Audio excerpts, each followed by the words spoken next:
this fucking BB gun over here. Hey, we need you to fire smoke rounds at this position. Do you copy? Okay, smoke incoming. Hold on.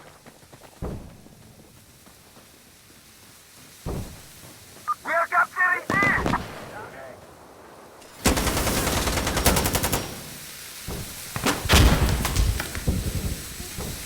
Okay.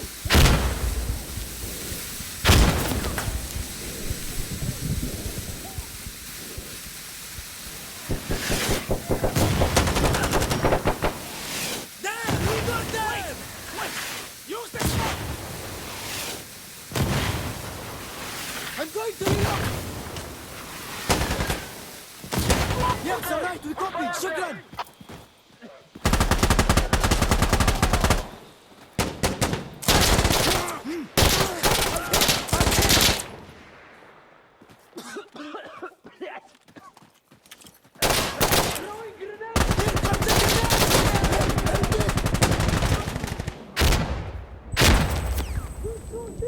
Shoot them!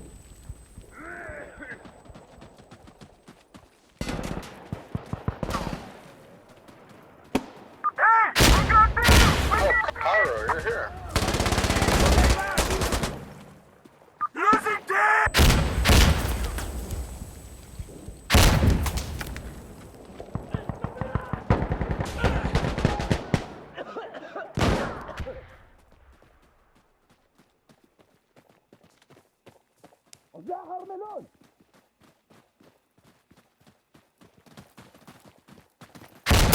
Shit! Shit!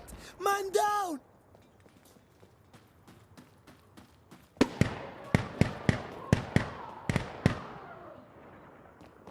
What the fuck, my guy? Okay, brother, I'm here! Fire chemical mortars! Outpost coming! We want chemical mortars fired at this location! Do you copy?